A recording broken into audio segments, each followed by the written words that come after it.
Hey, what's up, everybody? This is Sarah Grillo. In this video, I'm going to be covering your questions about financial advisor social media. People have been asking me. I just have been unable to answer them over the last 6 months or so. So the first question is, how do I market against the FIRE movement? So FIRE movement is Financial Independence Retire Early.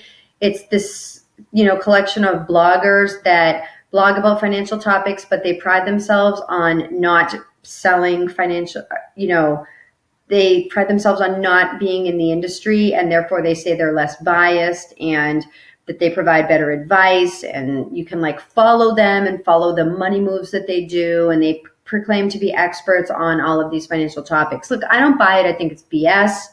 This is how you should market against it. Yes, it does mean that they have less of an interest in selling you a financial product because they don't get compensated that way, but they do get compensated for blogging about extremely sensational, popular topics. And everybody knows in money management that this is when the market goes down, it's an ugly job. The operational aspects are an ugly job. How many times do you have to call because there was one little scratch mark on the ACAT form? You know what I mean? So there's a lot of blood, sweat, and tears that goes along with being a financial advisor that the FIRE movement doesn't address.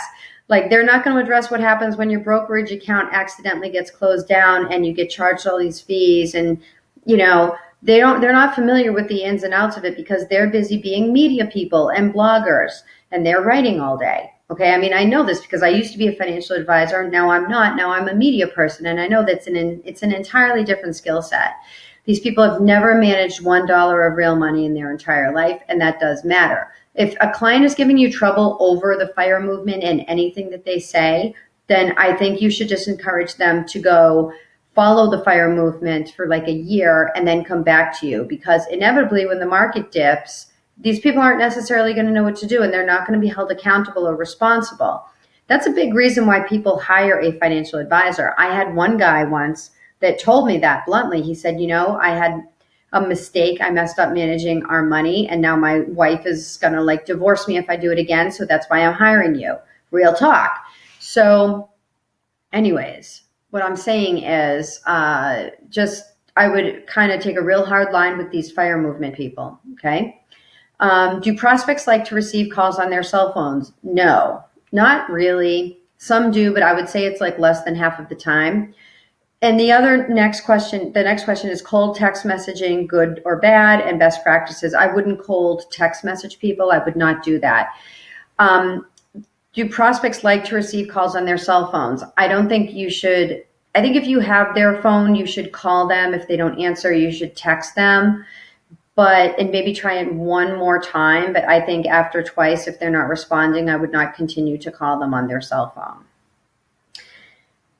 Email signatures, how much is too much? Can you get really funky with all those kinds of links and pictures? Well, first thing is that with email signatures, I think everybody should have an email signature, but I think they should also, you should still include it on the reply messages. I hate this when people don't do that. And the reason is that I haven't necessarily entered your phone or contact information into my phone. And so let's say that you're my client, or you're my, someone I'm working with on something, and I'm on email number 25 in the string. I have to go all the way back just to find your phone, or I have to go back to the internet and look you up to find out how to get in touch with you. It stinks. I hate when people have bad email signatures or no email signatures, or I hate when they don't include it on the reply. It totally stinks. So I just would say that what I've seen work really well is just for example, I have my very basic, my name, my website, and my phone number. That's it. And also my email. Yeah, include your email. Even though you're emailing somebody, they obviously have your email address, but sometimes people just need to copy paste it really quickly. I don't think you need to get too involved. I think sometimes a company logo is nice. Maybe your picture, but don't get too heavy with the images, because keep in mind that just increases the file size, and for some people with low bandwidth, that might be kind of annoying, or it might not show up in some people's email programs anyways. So that's all I would do. Maybe I would put your picture before you put your company logo, because it's like, who cares? It's an inanimate object. If you were to put your picture in your email signature, that might be okay. By the way, everybody, like if you haven't visited my website yet, it's right here, sarahgrillo.com. I have a great newsletter. You can see I'm no BS, okay? I'm a keynote speaker. I tell it real. I have a podcast. You can get all of these shows on so many really good topics, and I'm highly entertaining, and you're really going to like it. Trust me, okay? So just go ahead, visit SARAGRILLO. It's right here, and please subscribe. What's an effective modern drip campaign? I'm a little bit biased, but I like LinkedIn. I like to start it off with emailing somebody and asking them, just to get, I think, if you can't connect with them on LinkedIn, then you could do emails. Some people just aren't on LinkedIn, but I like LinkedIn. I like to do messages over LinkedIn. And then sometimes if they're not responding on LinkedIn, you can go to like using their email, or you can maybe even call them. And then you can throw in there occasionally, like sending them a fax or like a facsimile. I know it's really kind of a reverse psychology type of thing. Do you know how many people don't even have fax machines anymore? But for the ones that do, it can be really effective, because faxes are so out of style that no one uses them anymore. And as you know, marketers, once they get like saturated on something, it inevitably ruins it. Like email, now there's all this email filtering, like social media is becoming a meat market. And now there are all these things where you can like hide posts really quickly and block people really easily and stuff. So with faxes though, faxes are very out of style. And so I actually think it's kind of cool. Include a fax as part of your drip campaign. Like if someone isn't responding, send them a fax. I think it's a really good idea. You can send things in the mail, kind of like crazy things. No one does snail mail anymore either. Send a handwritten thank you note. All of these things are really good parts of a drip campaign. You kind of got to gauge, like, I don't know. I'm not a fan of mass marketing. I don't think mass marketing even applies to most financial advisors. Most financial advisors have like less than 10 prospects to their name. I mean, let's be real, right? Most financial advisors get referrals through word of mouth, and they don't actively market. So I think it's kind of ridiculous when it's like, oh, I needed to get HubSpot to do all these like postings and then like track all the results of the postings. It's like most financial advisor social media has like low engagement, low views, low shares, like low everything, right? It's like you don't need HubSpot. Okay, most of you. Anyways, modern drip campaign, I don't know. I think it's hard for me to dictate it, but all of these are really creative elements. Just really get creative with it and just ask good questions. I think people get too caught up in the system. I think that people just want to be engaged by being asked good questions. That should be a drip campaign. Figure out what questions you need to ask people. I mean, I know the questions. I'm not going to say them here because, you have to be my client for me to tell you, but I think push marketing and content marketing is very overrated. I think at the end of the day, people want to be spoken to as human beings. They want to be asked the right questions. And they want to be understood. There's no substitute for that. There's no like awesome social media graphic that can like replace that. Oh, this financial advisor has awesome graphics. I want to hire her. Like, no, you know what I mean? Like they're going to hire whoever understands them best. But see, the marketing industry wants to sell you on all this content stuff. Be a cool person, easy to talk to. That's the drip campaign, okay? Our older advisors actually the best prospectors. They can best speak to what prospects initially want, experience and knowledge, while younger advisors should be doing client service to learn the business and build that experience and knowledge. Does the industry have it backwards? Think about doctors. You don't have the ones just out of med school doing presentations to promote the hospital's capabilities. You have the best and most well-known doctors. Yeah, like the ones that are the doctors that are at conferences, et cetera, aren't like the recent med school grads. I see your point. That's true, but at the same time, what has happened is that many advisors who are the older generations, like who have been in the business 20, 30 years. I mean, I've had fabulous conversations with some of these people, and it's pretty awesome when you talk to an advisor with like 200 million under management that's been in the business for like 20 or 30 years. They actually have some pretty smart things to say, and most of the time they are very, very good with clients, and they know how to talk to people, they know how to understand people and how to interpret them, and all of that. You generally don't get somebody who's really successful that knows how to do all of those things.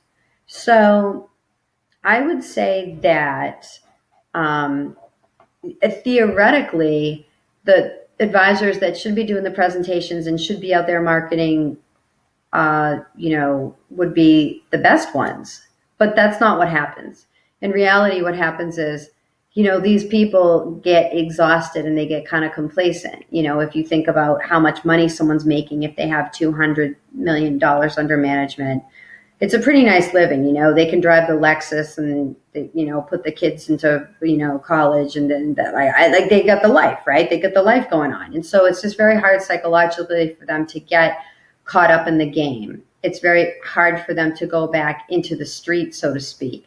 And you generally are just going to see the people in the street are the advisors that haven't made it yet to that point where they feel satisfied enough in their business that they're going to want to just, that they're not going to want to do, they're not going to need to market. Or you're going to get the growth advisors, the advisors that are in their 30s or maybe in 40s or wherever they are in their practice. I personally think all advisors should be in growth mode all the time. I always think it's a little weird when I talk to these people that are like, I don't want any more clients, I can't handle any more clients. It's like,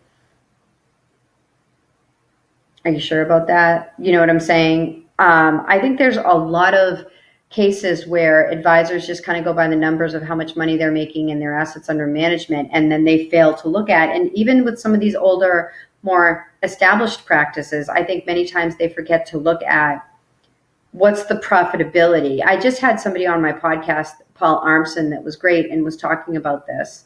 He runs the Back to Why conference, but he was saying that in his experience, and this is what I mean, like, when you talk to an older, really experienced advisor, someone who's really been successful, like you see the insights they have and they're brilliant. And Paul said something really smart. He's like, in a lot of these practices, the profitable clients are subsidizing the unprofitable ones.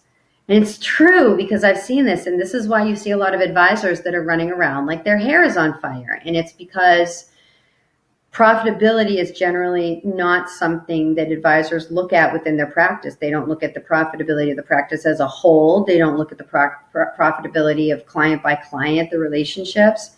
So I would just say, to answer the question here, does the industry have it backwards? Theoretically, yes.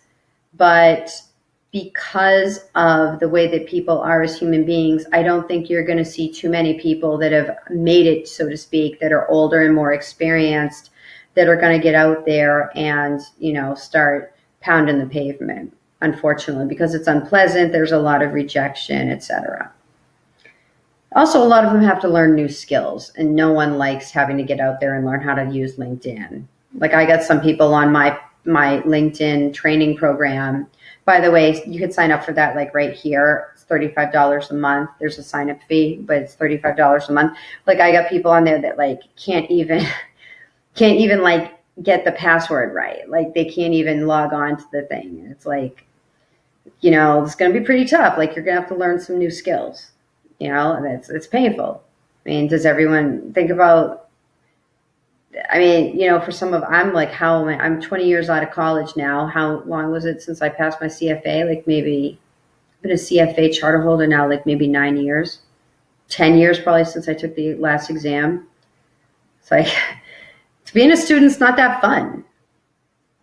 That's all of our hope, that we can get past. I guess, some continual learning BS we're all supposed to be on. I mean, continual learning is nice when it's like I can listen to podcasts and read blogs on the internet, but like, to learn new skills, not something that people are always looking forward to.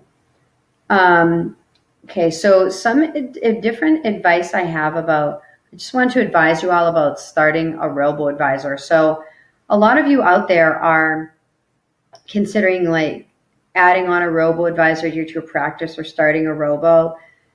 Whew, I just want to tell you that this is a lot tougher than it seems. you got to consider what the cost of a lead is in this case. So, like I said, I sell a product for $35 a month.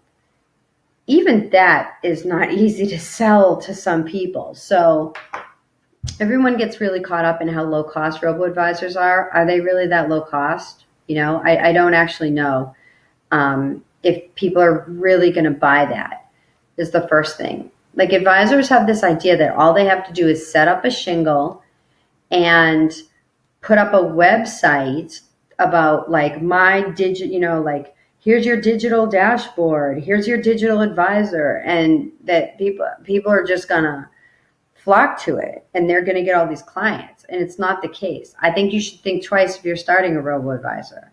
I think you should think what the cost of a lead is going to be. So that includes what's going to be the cost of running advertising on this website, because most advisors don't have any following. What's going to be the cost of the actual advertising? What's going to be the cost of onboarding in terms of, any time that's taken to actually onboard the client? I mean, it might not be a completely seamless process. You also have to consider what's going to be the cost of, for the people that visit your site and then don't sign up for the robo, what's going to be the cost of continually following up with them? Because that comes with, what is a drip campaign? Like, what does a modern drip campaign look like? Are you just going to email people things on your newsletter list and hope that they eventually convert? Are you going to have someone take these names and call them up? I mean, that might be kind of weird, right? Like, imagine you sign up for a newsletter list, or you do a free trial of a robo-advisor solution, and then all of a sudden you got people calling you. Like, that might kind of creep people out a little bit. Or like, how many blogs are you going to have to write to stay in front of these people? Blogs come with a cost. All of this needs to be taken into account. So like I said, as most financial advisors have no idea how profitable their businesses are, I would just advise a lot of you, if you're thinking about starting a robo-advisor, do the profitability calculation and all the advertising and marketing that's going to cost, and then figure out if this is really as viable as it sounds. Nonverbal cues. So I actually was talking to an advisor the other day, and he has like 2 million under management. He's really an impressive guy. And I was like, how did you get to be so successful? And he's like, I'm good at understanding people. I'm good at understanding nonverbal cues. I'm good at knowing who has a question, who's worried about something. I can tell by the look on people's face a lot of time. And I was like, that's so smart. It's so simple, but yet no one does it. Why? Because we get very preoccupied with trying to talk instead of listen. And I know all y'all financial advisors go out there on your YouTubes and your LinkedIns, you're all saying, I'm the best listener, I'm an active listener. That's true, but then some of you financial advisors, when it comes your turn to talk, y'all are talking at a mile a minute, and you're not looking to see, like, what you got to understand too is, like, while you're talking, you got to look at the person and see if they're listening. Because I know I've been involved with conversations with some of y'all, and like, you're talking and I'm not listening, and you're not even noticing. Okay, so understand nonverbal cues. And if you're not on Zoom, then you should be on Zoom. Like, I use Zoom right now, and I work from home, this like refugee camp behind me, okay? I even work from home, and I'm still willing to get on a Zoom call and not even try to hide the fact that I'm a work from home mother. Like, and so many times though, so many advisors, when I get on the phone with them, they're like, when I get on the Zoom call with them, they're like, how does this thing work? Or I can't get the audio hooked up. Or like, they're like, oh my goodness. Like, I'll get on the video. Even if they're not doing the video, I'll still do the video. But some of them will do video, and then some of them won't. It's like, you all need to be confident in people with video. Like, don't even call people on the phone anymore. You need to be video conferencing. Stop using the phone. Teach your clients, here's this link, you need to download Zoom. They'll get it, okay? Don't underestimate them. Oh, my clients aren't digitally savvy. Do your clients know how to order toilet paper off of Amazon? If they can do that, then they can figure out how to use a Zoom conference line, okay? It's not that hard. Set higher expectations for your business. Learn how to interpret verbal cues and get in front of people virtually. Additional ideas for a 2 and 3 year onwards brochure. Interesting. I had a very interesting question from somebody who had read my article about why financial advisor brochures stink, because they stink. And it was really interesting because I asked him, I said, what other topics would you like me to write about? And he said, I'd love if you could do something for what would be a 2 year and onwards brochure, not just that like onboarding packet, but like that initial, not that's just the initial marketing materials that you send, but like something for 2 or 3 years. I think with 2 or 3 years, you should be surveying people. So this may actually even need to be digital. But I just want to tell you all that I have had like unbelievable success with my marketing personally when I started surveying people. Like I started surveying my newsletter list about how effective do you think this particular product is that I keep mentioning in all of my emails? And like I got amazing results. Okay. I got so many people to sign up for the product just by asking the question, what do you think of it? Because it was like, wait a second, I haven't actually been looking at this thing.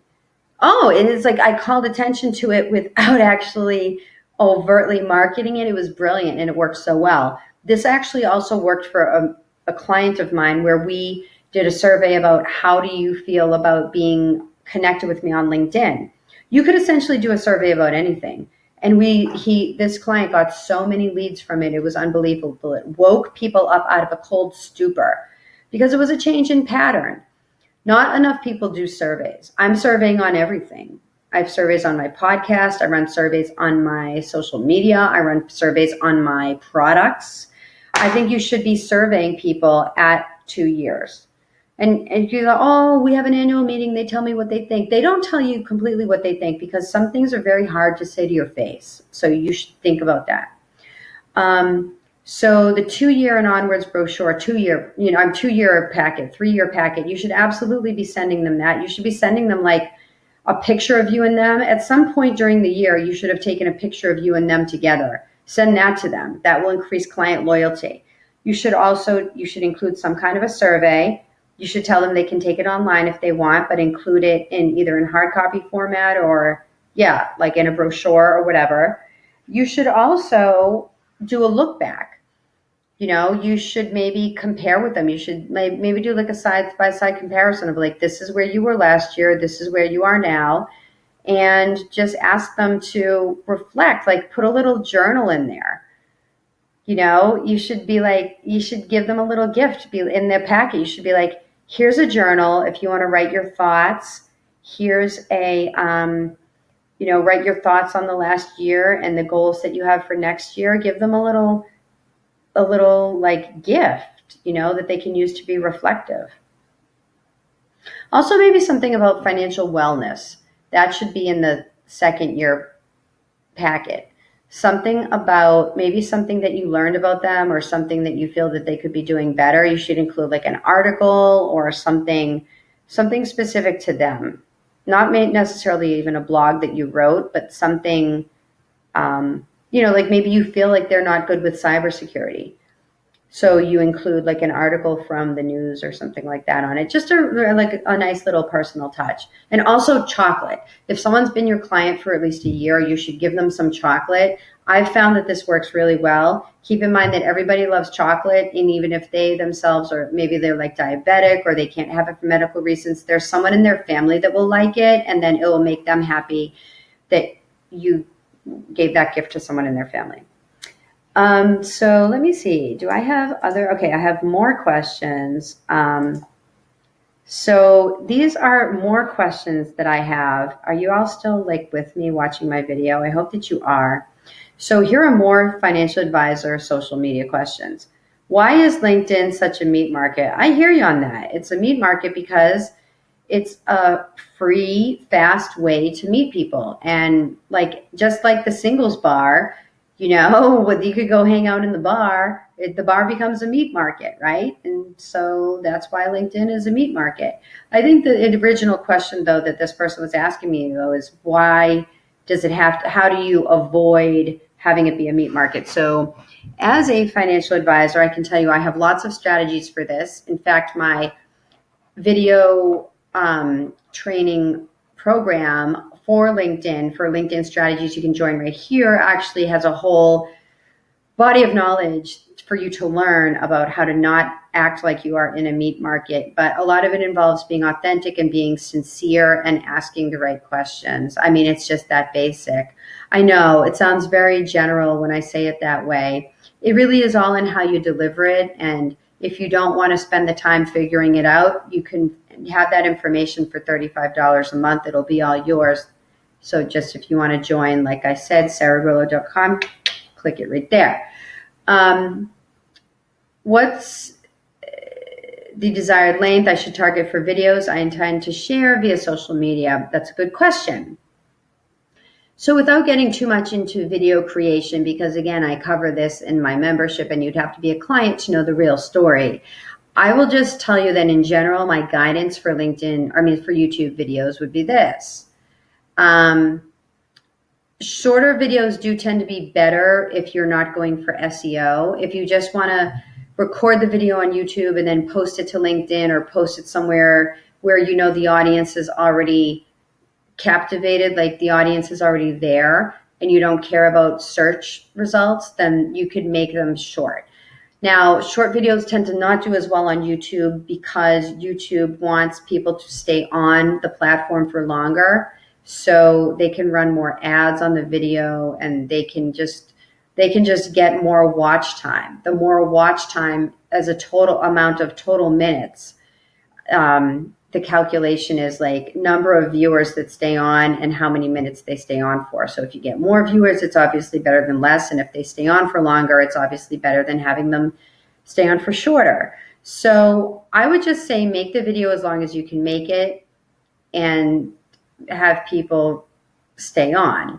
And there's a special way that you do that. I will demonstrate that in my membership at this is called my membership, this training program I have right here. That'll be demonstrated at some point. But there's a whole way that you can track it and everything. But however long you can talk and still retain people and have people be engaged, then you should do it.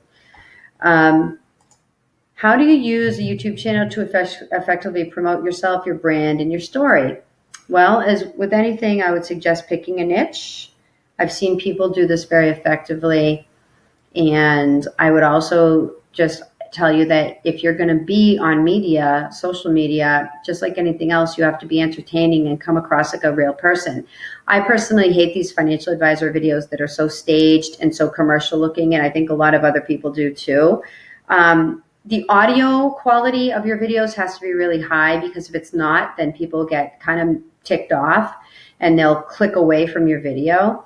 But other than that, you don't have to have like the best setup or the best lighting or whatever. People get really tense about this and act like it's the end of the world if there's like, like the wrong like looking lampshade in the background or whatever. It's like, don't have a heart attack over it. Like people aren't watching the lampshade, they're watching you. I mean, my channel, I've never recorded a professional style video, and I have 6,000 people almost following me on YouTube right now. So it's like, my YouTube channel stinks. Okay. I mean, I get business from it all the time. I don't know. I don't see how that equals, but anyways, with all the billions of YouTube videos out there already on personal finance, how do you stand out and attract viewers once your video is published? I would say do something that no financial advisor is willing to do, and be humorous. If you want to stand out, and I have actually a whole keynote speech. If you want to hire me to come speak at your company or do a webinar, by the way, this is how to hire me right here. You could just look at my keynotes. But one of my keynotes I give is like how to use humor in your marketing. So I'm not going to get into it too much, but I would just say it'll be a welcome change. Trust me. What's the best way to reach your target audience once you start producing YouTube videos? You should SEO and keyword your videos. Again, teach you how to do this right here in my portal. But the other thing is that you should consider doing some targeted advertising so that you can get the videos out. You'll have to pay, but YouTube advertising does tend to be cheaper relative to the other forms of advertising you could use, like Facebook or Google AdWords. So if you want to get in front of the right audience, then you would probably have to get onto YouTube and run some YouTube ads. Again, I explain this all right. Sign up here for my membership. I'm going to have some videos on that in the future. The one thing that frustrates me more about LinkedIn is just the feeling of shouting into the void. Maybe it's more of a mental thing, seeing all these unanswered message threads in my Sales Navigator inbox. What is the best method for contacting people over LinkedIn Messenger?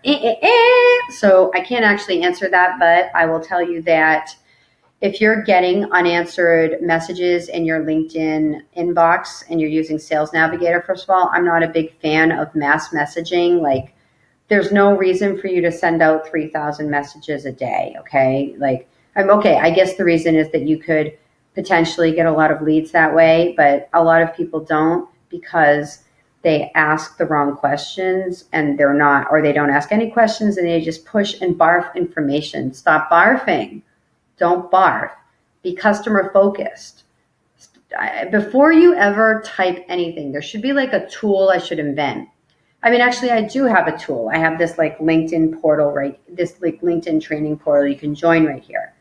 But before you even type anything on LinkedIn, I think that there should be like a alert that comes up and it says, is this financial advisor-esque? Am I acting like the typical financial advisor when I'm writing this? And if you are, then stop writing. I think that should just be like a censor that you should do. There should be like an alert that flashes before you send the LinkedIn message. Okay, you're sending the wrong LinkedIn message. You're saying the wrong thing in LinkedIn Messenger. And yes, it is frustrating, but like I said, you need to get skills and get educated. And for $35 a month, it can be yours. Big expense. Having time to get on and scroll through to see all the LinkedIn postings, don't do that. If you have a question on LinkedIn, if you're looking for content, you can always just do a search and filter on LinkedIn, but there's no reason to really scroll through all the postings. Like, you could waste your whole entire life looking at LinkedIn postings in the LinkedIn newsfeed. What I could tell you is an effective way to prospect, though, is to look at postings that the people that are you're prospecting are doing, and kind of, really personalize, like look at what they're posting about, and then that can help you kind of figure them out. So I would be very selective about who you pay attention to in the LinkedIn newsfeed. Like, I hardly even look at it anymore, to tell you the truth, because, I have a business and kids and I have to, be successful. How to make worthwhile connections, not just gathering people. Figure out who you want to talk to, search for them on LinkedIn, and then come up with really compelling messaging. I can train you how to do that. Come up with compelling messages to do that.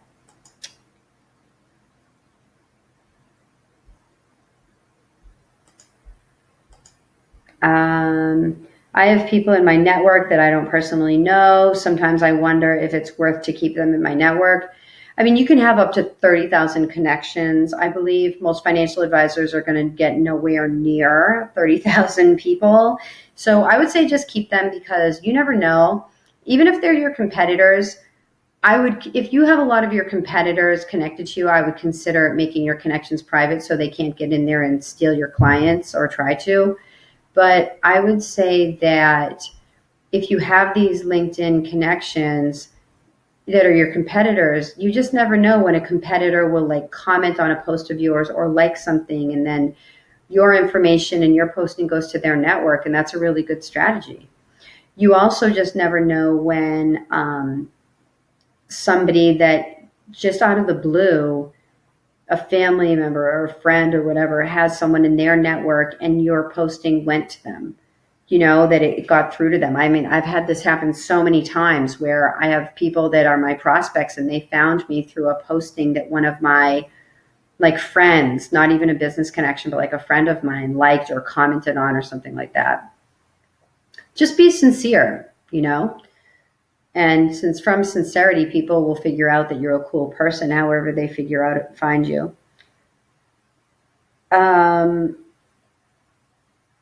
I want to learn how to use social media to my advantage. I've heard about Facebook for business, and for one, how can one use Facebook to promote a business, either products or services?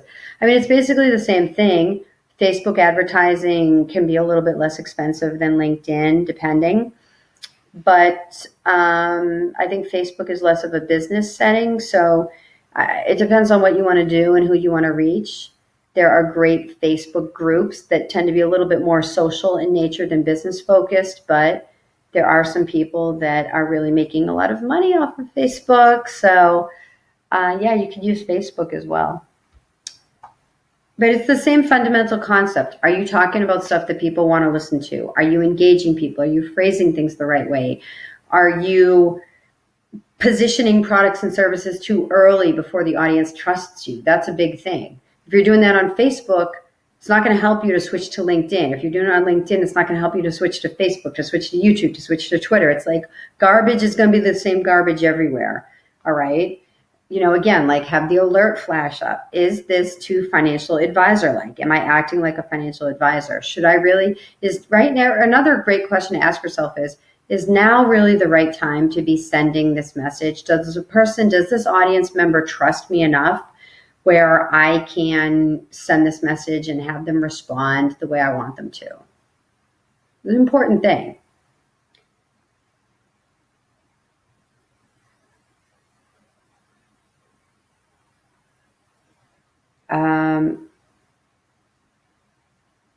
Is Facebook dead? I don't think Facebook is dead. I think that's something people would like blog about or try to get attention talking about. But I don't think personally Facebook is dead. I think any platform, I mean, there's millions and billions of people on Facebook. Okay. Anytime that a platform is still active like that, I think it's kind of I don't know, Facebook's not dead. Okay.